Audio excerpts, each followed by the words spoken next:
I'm a park ranger out in Nevada. There is an old abandoned mining town that's set a ways off the main road. The Park Service had claimed it a while back, but people were not encouraged to visit there. In fact, it was plainly marked with signs that said, "Off limits, no trespassing, danger." Heck, about the only thing they didn't do was build a moat around the place. Sometimes I wonder if they should. Some people need to learn to read or listen, one of the two, because it seemed like I was always chasing people out of there. They would look at me like I was crazy, but every one of them would spray gravel as they hauled it after I would tell them the story. I'm not supposed to tell the story. I've been warned many times, even threatened with much worse than the unemployment line. I guess maybe I need to learn to listen too, because it was the best way to make sure people left and never came back. I'm tired of being told to keep my mouth shut. I'm tired that nothing's been done about it. We rangers are supposed to just go about our jobs and pretend that it never happened. Well, I believe that's the best and quickest way for it to happen again, and I never want it to happen again. It was a while ago. That's my way of saying that I forgot how long ago it was, but the memory's still fresh enough to tell. It was back when even I was unsure why the town was off limits. I had heard old wives' tales and urban legends, but no one would ever commit to anything concrete. I asked around once and was told that I was better off not knowing. The old rangers would just tell me to mind my business and to stay out of town. But something about it always intrigued me. I was never good at blindly following orders, so as often as I could, I would find some excuse to drive past it. On that day, it was a good thing I did, or a bad thing depending on how you look at it. I noticed a small mobile home parked at the edge of town. I knew that it hadn't been there the day before. I pulled up behind it and got out of my truck. I scanned the area around and didn't see anything moving that the wind wasn't blowing. I walked around the vehicle and it seemed to be in good shape. None of the tires were flat. There seemed to be no good reason for them sitting there unless they were sightseeing. I peeked in the windshield, but I couldn't see anyone, so I went to the side door and knocked. "Park ranger," I said. "Anybody in there?" The wind whistling was my only answer. I knocked again. "Park ranger, is everyone all right?" No answer. I pulled on the door latch and it opened. "Coming in," I said. "Just need to check to make sure that everyone's okay." I pulled the door open and I stepped inside. Unconsciously, I rested my hand on my sidearm. I closed the door behind me, leaving the wind outside. I looked around the camper and found plenty of food and supplies. They seemed to be well stocked up for the trip. I stepped back toward the bedroom, keeping an ear open for anything. It was eerily silent. The only thing that I could hear was the sound of my boots on the linoleum as I headed back the short hallway. It wasn't a long walk until I got there. The bedroom was clean and the bed had been made. I opened a few drawers and found clothes for a man and a woman. There was no sign of a struggle, so I went back out to the kitchen, stopped to open the bathroom door and found 2 kids' toothbrushes and toothpaste sitting on the sink. Just like the bedroom, everything seemed to be in its place. I noticed that the hand towel holder was empty.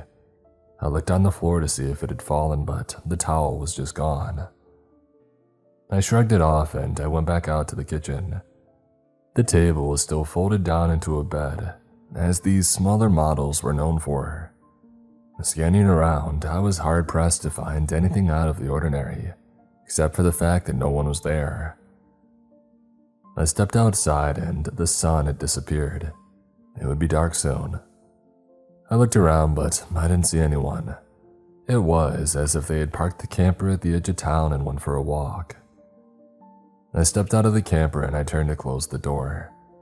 And that was when I saw it. A small red dot on the step. I leaned closer and it looked like it could be dried blood. I tried to dismiss it as nothing, People drip blood every day for simple, non-threatening reasons. Nosebleeds, small cuts, and general accidents. It could be absolutely nothing. But when you add in a missing family at the edge of an abandoned town that's supposed to be off limits, normal things don't look so normal. I didn't touch it in case it needed to be tested later for a DNA sample. And there it was. I was already starting to look at this as a crime scene. I looked down at the ground and I saw my boot prints in the dirt leading up to the camper. I also saw other tracks. There was another set of adult boot prints, a set of adult sneakers, and 2 different sets of smaller sneakers. Those were spooky but comforting. At least I knew these people were here somewhere. They hadn't just vanished from inside of the camper. No, it was the other footprints that gave me chills. They were adult-sized and it looked like there was more than one of them. But the creepy thing about them was that they were bare feet. I couldn't imagine anybody who lived in the area being stupid enough to walk around the desert in their bare feet. Aside from the different types of scorpions, you also had to worry about snakes, spiders, and lizards, just to name a few. It was becoming more likely that I would find this family dead from stupidity. I followed the barefoot tracks and they seemed to lead around the corner of the camper. In fact, they did several laps around the camper, with frequent stops where the feet were pointed toward the camper as if looking inside. That's when it hit me like a ton of bricks. This family had been stalked. I stepped in a wider circle so I wouldn't disturb the footprints. It became more apparent by the minute that this was a crime scene. I pulled on my radio to call in my position and request backup or police, but my radio was strangely silent. It didn't even click when I had released the talk button. The light was lit so I knew the battery was charged, it just wasn't transmitting. The smart thing to do just then would have been to get in my truck and drive to the station to report what was happening. I took one step toward the truck, and that's when I heard the scream. It was a woman's scream, high and piercing, a scream of pain and anguish, as if her whole world had come crashing down. My fight or flight kicked in and there wasn't an ounce of flight in it. In a heartbeat, my gun was in my hand. I turned toward the town and began following the footprints. Once they were done circling the camper, they headed straight into town. Dusk had faded and taken the light with it. I pulled my flashlight off my belt and used it to guide me on my trail. There were a half-dozen buildings, all in some level of decay. I was worried about stepping into one and just collapsing on top of me. That aside from the chance of meeting a scorpion or some other creature that didn't appreciate being disturbed in their territory. The wind had died down and the air was still. It was so quiet that I could hear my own footsteps. And there was something else too. I felt a vibration in the air. At the time, I thought it was just my heightened senses at the prospect of meeting up with a dangerous person who may have harmed that family. Even though everything within me was demanding that I run towards the scream that I had heard, my steps were slow and measured. I needed more input. I needed to know how many people that I was dealing with. I needed to identify threats, and I would be able to deal with this without becoming a victim myself. As I approached the first building, I had a strong feeling of being watched. Stepping on the porch made the boards creak threateningly. I didn't want this to end with a broken ankle or worse. I tested the boards before putting full weight on them and slowly approached the broken windows. I shone my light inside. I panned around slowly, finding a bunch of old boxes and general junk, with the odd wooden chair and table. I was about to move on when back in the far corner, I saw a pair of eyes lit up by my flashlight. I froze. My light locked on it. The eyes seemed to be locked on the light as well. I couldn't tell what it was, but it scared the heck out of me. I suddenly thought of the movie that I had recently seen, Jurassic Park. When the actor was explaining how raptors attack, how one will draw your attention while two more sneak up on you and attack from the side. I suddenly felt very vulnerable, as if someone was sneaking up behind me. I whipped around, pointing with my gun and flashlight, my eyes darting all around, but I couldn't see anything. I shone my light back inside, but the eyes were gone. This didn't comfort me. In fact, it did the opposite. I was in a panic. I felt like I was surrounded and they were toying with me. I didn't even know who they were. I took a few deep breaths to get myself under control. I knew that panic led to bad decisions, and I couldn't afford any bad decisions out here on my own. I shone my light back toward the camper and saw a shadow dart out of the light. I knew that it was all or nothing. There was no backing out. I was being hunted just like that family had been. I didn't know what was hunting me, but it didn't matter. Whoever or whatever, it was dangerous. Focus, I told myself. Stay on your toes, remember your training. Even though my training also said don't get yourself in a bad situation, it was already too late for that. Something was near the camper. I still had no idea if this family was dead or alive. The only things that I had to go on were mysterious footprints and a scream. It was the stuff of every horror movie ever made. I just hoped that I didn't end up as one of the victims that died a horrible death to save some stupid teenagers who had risked their own lives by blundering into something that they should have left alone. I sighed, turned my light back to the ground, and I followed the footprints. I noticed for the first time that there were other marks among them. They had been walked over and obscured, but it looked like two long lines, like somebody was being dragged. I brought my flashlight back up just in time to see a set of eyes disappear behind a building on the other side of the street. I stepped up to the next building and shone my light inside to find much the same as the first, minus the eyes. I didn't linger long before turning my light back out to the streets and the other buildings. I felt like it somehow kept them at bay, as if they would work their way closer to me if I didn't shine the light their way. I didn't know how long this would last. I continued to the next building with a larger building looming larger at the end of the street. It looked like it was an old church. There was the rough shape of a steeple that had partially collapsed. I turned and flashed my light back to the street to keep the hunters back. When I stepped up to the window of the next building and shone my light inside, I found bones. Piles of bones. Most looked like they were from smaller animals, but there were larger ones interspersed with them. I was sure that I had spotted a couple of human femurs. I tried my radio again, but it still wasn't working.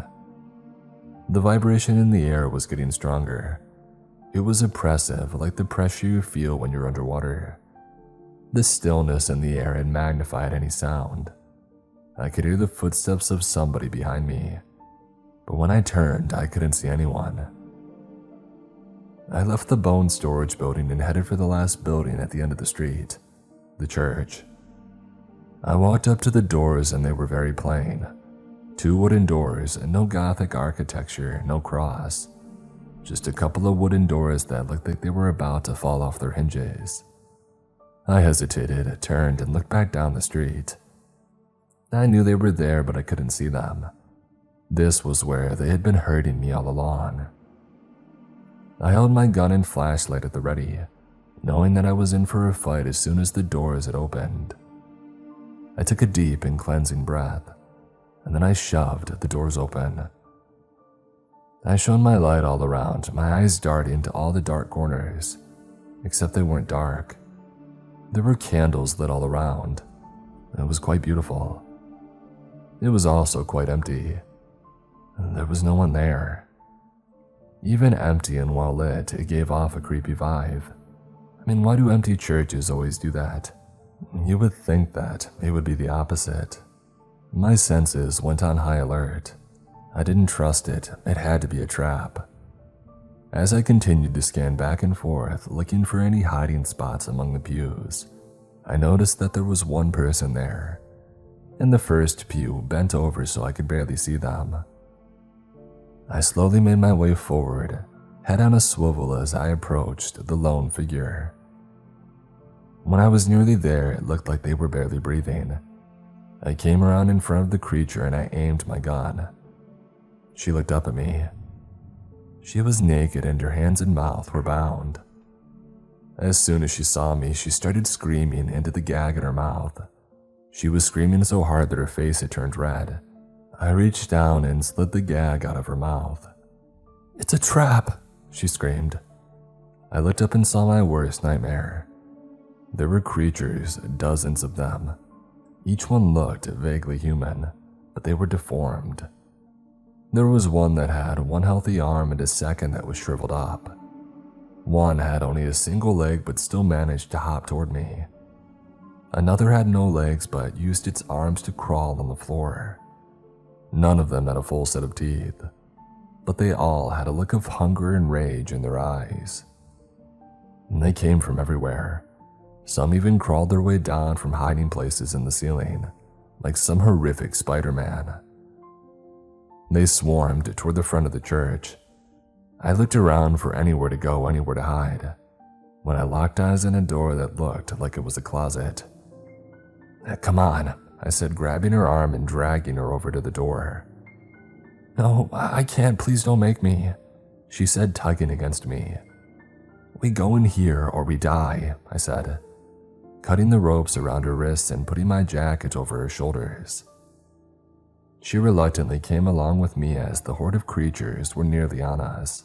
"Quick," I said, opening the door and shoving her through. I slammed it shut behind me, taking out my knife and jamming it into the wooden door frame to keep it shut. I turned and nearly ran her over. She hadn't moved. She was standing there staring into the dark. I shone my flashlight in front of us and saw a rickety staircase descending into the darkness. "Please don't make me go down there," she whimpered. "We don't have a choice," I said. "They'll be through this door soon." The pounding had gotten louder. She turned toward the door and then pulled my jacket closer around her and took a deep breath. I stepped around her and led the way, shining my flashlight all around, trying to make sure that we wouldn't run into any surprises. The boards creaked menacingly with every step that I took. I couldn't see what was underneath, but I had no desire to find out the fast way. I looked back and she was still staring down. I held my hand out and she slowly took one step and then another. Her bare feet were filthy. I wondered if she was getting splinters as she took each step slowly and gingerly, as if walking on hot coals. After she had taken a few steps, I turned back to guide her way. The stairway was long and attached to an uneven stone wall. At some points, it jutted out far enough that I had to squeeze around to get to the next step. It was getting colder as we descended. I started missing my jacket, but knew that she needed it more. The spider webs weren't helping my anxiety either. I wondered if they were made by the deadly breed. I glanced back and saw that she was still working her way down the stairs. When I looked forward again, there was a creature coming up the stairs toward me. I didn't think, I just reacted. I barely had the gun even pointed until I fired. The creature fell back with shock frozen on its face and tumbled down the stairs. I instantly regretted my action, as my ears were already ringing from the gunshots in such an enclosed place. I turned around to check on her, but she was curled up in the fetal position sitting on a step, ears covered and rocking back and forth. "Hey, it's okay," I tried to say, but my voice sounded strange. I guess temporary deafness will do that. At least I hoped it was temporary.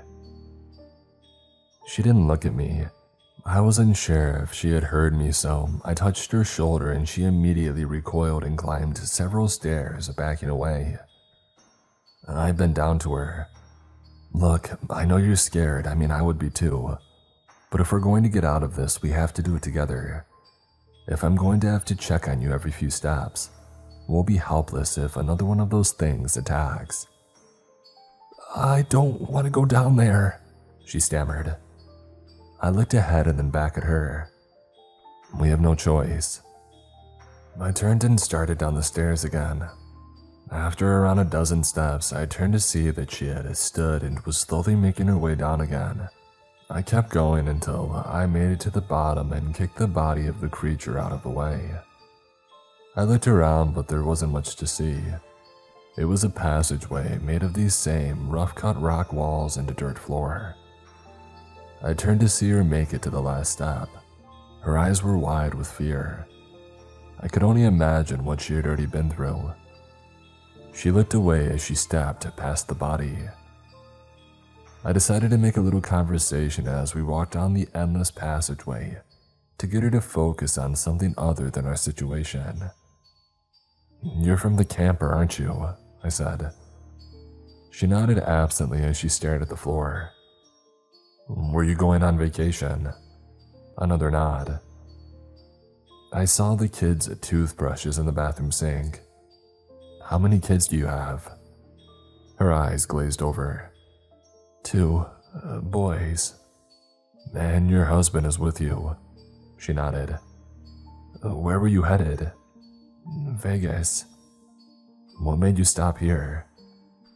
"The kids wanted to see the abandoned town." Tears streamed down her dirty cheeks, making lines on her face. "Would you like me to stop talking?" She nodded. We continued forward in silence. The chill of the place made me shiver, but not just because of the temperature. The thought of being attacked at any moment was more than keeping me on my toes. It was wearing on my nerves. After some distance, we came to an opening that stretched out into a full room. She stopped and stared. I was puzzled at first until I noticed the smell. It was the stench of death. I shone my light around the room. The first corner that I came to held a pile of bones. There was no denying that these ones were human. They were large and the right shape. There were even a couple of full torsos still together that hadn't deteriorated yet. In the next corner, there were 3 bodies hanging from the dirt ceiling. It looked like a man and 2 boys. They had been strung up by their arms and they were covered in blood. There were innumerable cuts and puncture wounds, but the most horrid sight were the many bites that were taken out of them. She collapsed and began to sob. I knew right away that this was her family. "I'm so sorry," I said. She looked at me with a mix of hopelessness and rage. "I tried to tell you not to come down here," she said with quiet forcefulness. "I'm sure we can find some way to." She shook her head violently. "You don't understand," she said, looking me straight in the eyes for the first time. "This is the trap." She stood up straight for the first time since I had seen her in the church, took off my jacket and tossed it behind her. She was beautiful, even though she was covered in filth. "My children need food," she said, stretching out her arm. In an instant, 2 deformed creatures appeared and stood beside her. She stroked the thinning hair on their heads as they cooed at her. "So, there was no woman in the camper," I said, trying to stall for time until I could come up with a plan. "Oh no, there was a woman. She was taken to the birthing house. She will give my children their own children. Against her will, of course." She looked at me with disdain. "She is a tool that we will use to survive, just like my ancestors were treated as tools to be used in the mines." I glanced around the room and saw several more creatures emerge from the shadows and advance slowly toward me. I knew that I was trapped. My mind scrambled for some plan, any plan to escape the horrors that awaited for me. I glanced at the 3 mangled bodies dangling from the ceiling and knew that would be my fate. I made my decision and I didn't hesitate to implement it. In a flash, I drew my pistol and I shot her in the forehead. The sound was still echoing when I started to run back to the passageway that I had come from. I hoped that the shock of seeing their mother die would give me a head start, before the horde of creatures hunted me down and tore me to shreds. Time seemed to move in slow motion. I felt like I was running underwater. Every move, every step seemed incredibly slow. I knew that they would catch me, there was no doubt in my mind.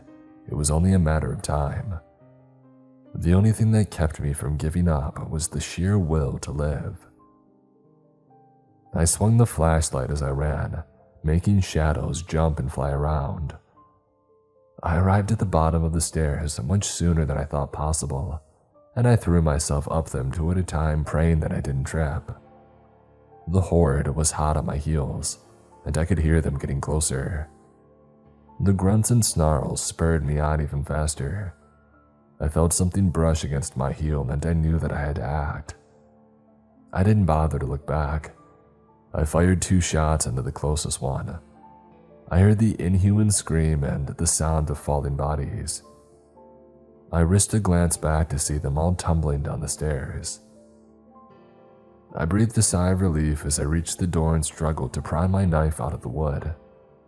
After a few agonizingly long seconds, it came free, and I dove through the door. Much to my surprise and relief, the church was empty. They must have all gone another way to trap me below. I looked over at the dozens of glowing candles and ran straight toward them, knocking over as many as I could. I ran to the far wall and did the same on my way out of the door. Once I was through, I turned back and jammed my knife into the door as though they wouldn't open. I didn't waste time celebrating my close escape. I ran down the middle of the street so that I would have a good view of anybody or anything chasing me. It didn't take long until I heard footsteps behind. They sounded more like a pack of dogs chasing me. I glanced back and sure enough, there were half a dozen deformed creatures in hot pursuit against the backdrop of the church engulfed in flame. I took some solace in the fact that at least some of the unnatural things must have burned up in the blaze. I had a stitch in my side and my leg muscles burned, but I didn't dare slow down. Even at the speed that I was running, they were catching up. I wasn't sure if I would make it to the truck before they got me. It was going to be close. I reached the truck and breathed a sigh of relief that I had unlocked it. By the time that I got the keys in the ignition and started it, they were on me. I locked the doors and slammed it into reverse as the first body flew into my windshield, shattering it. I got some momentum going as another landed on my hood and another grabbed my door handle. I swung the truck around and slammed on the brakes, sending them flying. I threw it in drive and stomped on the gas, spraying gravel. I hadn't gone more than a few yards when another freak landed in the truck bed and started pounding on the cabin roof. I could see the dents getting deeper. It would be through soon. Suddenly, the pounding stopped. I kept my eye on the road but turned to see what was happening. It smashed through my rear window, grabbing me by the neck. I swerved to try to break its grip, but to no avail. I could feel myself starting to black out. I knew that would be a death sentence. I pointed my gun out the window, but the creature grabbed it before I could aim at it. My mind raced faster than the truck that was hurtling down the dirt road at breakneck speed. I was seeing stars. I knew that it was a matter of minutes until the end, if not seconds. I squeezed the trigger. The gun went off right beside its head, missing it by a few inches. I was done. It howled in pain and fear at the sound and the heat of the round going off. Amazingly, I let go of the gun. I aimed it again and squeezed the trigger. Blood rained on me as its head snapped back and it fell into the bed of the truck with a heavy thump. I sat the gun on the seat beside me as I breathed huge gulps of air, wiping the red out of my eyes. My vision returned just in time for the turn onto the main road. The tires screeched as they bit into the asphalt on the way to the ranger station. I got there shortly after sunrise, pulled into a parking space and sat back in the seat. Exhaustion and adrenaline crash sapped my energy, and I fell asleep. I woke to the sound of someone knocking at my window. I whipped around, grabbed the gun off the seat, and swung it back around at the window. "Whoa there, son," the older ranger said, raising his hands. "What's got your panties in a bunch?" I took a deep breath, lowered the gun in the window, and then told him the whole story. The longer that I went, the more serious he became. Until the story was done, his face was made of granite. He stuck his hand in the window. "Keys," he said. I pulled the keys out of the ignition and handed them to him. "Go inside and get yourself cleaned up. I'll take care of this." I stepped out of the truck on shaky legs and walked into the ranger station, threw away my bloody uniform, and took a long shower. By the time that I had finished and changed into a fresh uniform, the other ranger was back. He stepped inside the station and scanned the room until he found me. "All taken care of," he said with a crooked smile. "What do you mean?" I said. "Did you call the police?" He looked around at the handful of rangers that were milling around the room, trying to make it look like they weren't listening to our conversation. "Yeah, we're not going to get the police involved in this," he said. "What? Why not?" He looked at me with an odd determination in his eyes. "So you really killed her, did ya?" he said. "Of course, it was her or me." "Most of the folks around here give that place a wide berth," he said. "There are signs all over saying no trespassing in danger. You would think that it was almost natural selection for those who ignore all the warnings. But those travelers, and then there are others who visit the place on the down low, all quiet like." He said as if he hadn't said anything. "Those folks might say you robbed them of their fun. You might even call them conjugal visits. There might even be some of those folks in this very room." I stared at him in disbelief and then looked around the room and saw every set of eyes focused on me. There wasn't a smile or even a hint of one that suggested this was a joke. He clapped his hand on my shoulder. "Why don't you head home and rest today?" he said. "You've had a long night. We'll take care of things." He ushered me toward the door, pausing before opening it. "Just remember that nothing happened," he said. "Because if the police get an anonymous phone call, we might have to drive out and grab a couple of children to come visit your house in the middle of the night. You get me?" I nodded my head in a daze as he opened the door. That's the story I tell when people don't take the hint and stay away from the town. It's been years, and every once in a while I hear of travelers that disappeared in that area. I shake my head and wonder,